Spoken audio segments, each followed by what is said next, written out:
have. Good afternoon, everyone. This is Woody Collins with Congo Helping Hands, and we are here today wow, okay, blacked out then, with another episode of Talking About the Congo. We have a couple of interesting subjects today, and those subjects we're going to be talking about today is number one, we're going to have a video of the before and after school that we renovated in Kananga. They had their first day of school on Monday, and I did not have the video uploaded and at that time because we had just got the pictures earlier that morning. So I put together a movie, and then we're gonna see those movies. But as a treat, we're also going to see what the school looked like before. So I think it will probably be beneficial that you look at the school as it was before.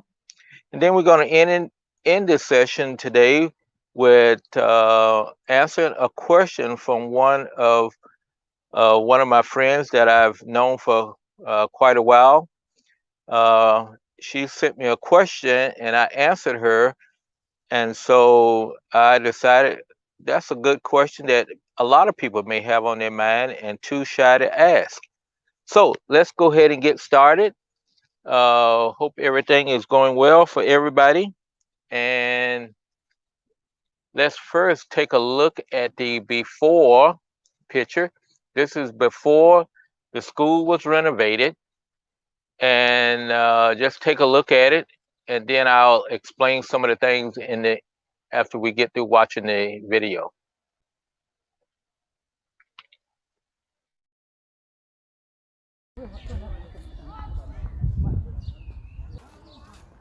Oh shoot, it was already on.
So that is the school that it looked like in December when I was there. When they took me out to look at the project, and I said, "Wow, this is unbelievable." So uh, we came back and we discussed it, and we decided, hey, let's take a chance and try to make this school better. So we decided it was going to be uh, three focus that we were going to work on. Number one is the building that had been two of the classroom had been destroyed by caving in, and that was primarily from erosion. So they have a lot of erosion problems there, where the water is rolling down the hill, and it rolls down towards from the school towards the street, and so the school kind of sits about halfway, I guess about 2/3 of the way um, up the hill. So it would be a lot worse if the school was actually closer to the road, but it is far enough away that it still erodes the foundation and stuff. So we was gonna fix those two classrooms and rebuild them.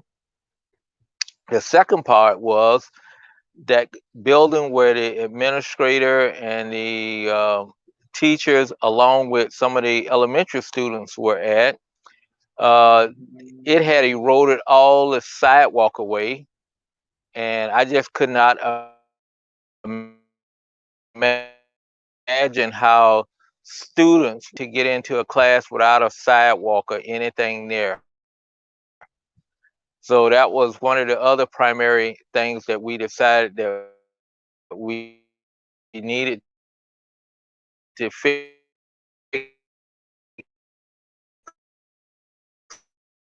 that big and pushing one another and real serious damage. So that was the second part. The third part was the last where you saw the latrines. Most of the latrines did not have any doors on them, and then they still were, those were pit latrines, what they call improved ventilated pit latrine, ventilated improved pit latrine, and they did not have the foot plate on there where you would stand up on uh, a sit, a squat over. So that was very dangerous, and they was not being used. And I just could not imagine that, you had students that didn't have a restroom or anything that they could go to. And then finally, we needed to get some water there. So we decided that they needed at least two cisterns.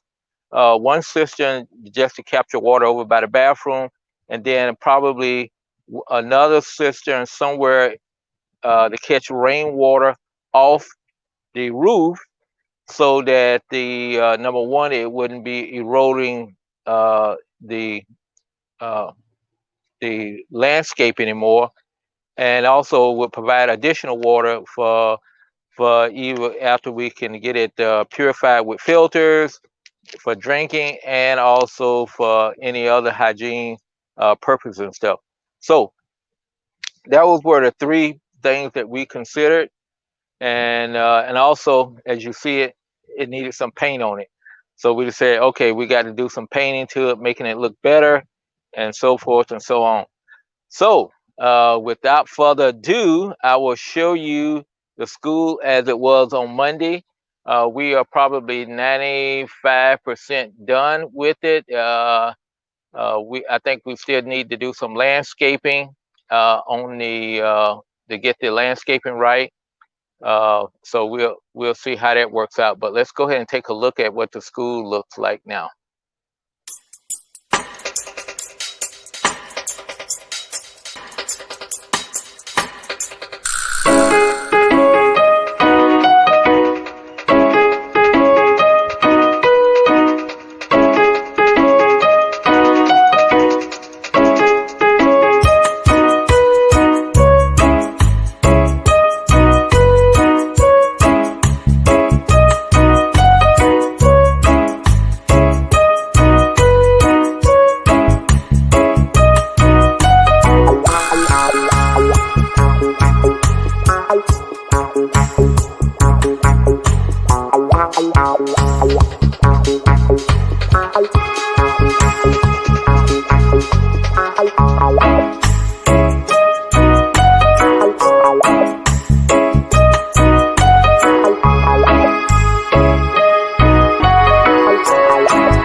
Okay, so that is the completed, nearly completed school. Like I said, we got to do some more work on the landscaping.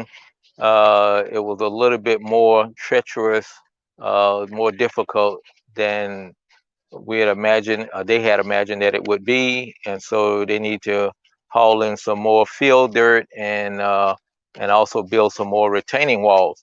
So, but we're in pretty good shape on the school, and I think they really enjoyed it, and they seem to be very happy. So that is the renovated school on their first day on Monday, and we will let you know and let you see the finished product whenever we get that done shortly. So the second part of this broadcast is I'm answering a question from Nikki. And Nikki, thank you so much for your question. And her question was, she wanted to know wanted me to tell her about some of our work that we were doing. And so I wrote her a note back, a short note, just basically some key points was that we do humanitarian projects. We do water testing, water filtration, and water well drilling. We also do food security, and which involves distributing food and also helping farmers get their farms back.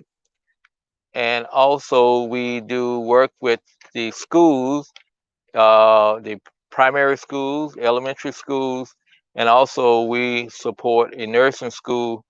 And then finally we do health projects that will help the overall health of the community. So to break that down, uh, you know, humanitarian. I use the word humanitarian, and humanitarian can be both an adjective and a noun. But the central thrust of it is helping people who are suffering and saving lives anytime, any place in the world. So I think that what we do in the Congo, we look at a lot of we wanted to focus on water. However, when people are starving or need food assistance, and we need to work in the food area, we have to turn away from some of the short-term, long-term goals to take care of some short-term immediate needs, like in food and stuff. Also, if there is an outbreak like we have now, a potential outbreak with COVID-19 or Ebola, we will start doing something like that. We have to uh, drop what's on deck, or pause what's on deck, uh, or slow down what's on deck to get to whatever that's most pressing to the people. And like I say, is that's the thrust of a humanitarian, is to help people that are suffering and to help save lives. So we look at that as primarily, and so the education is maybe not to saving lives, but it's improving the lives of these children. And as I said, that school was in such poor condition, it could have easily killed someone or severely injured someone. But that goes back to our uh, uh, theme that we started with, was out of Matthew 25, 31 through 46, the Gospel of Matthew. And in that passage, Jesus talks about we have to feed the hungry, we have to give water to the thirsty, we have to welcome the stranger, clothe the naked, visit and take care of the sick, and also the prisoner. So that's kind of our main focus. We do, like I say, we do food security, water projects, and when I consider and also our health project.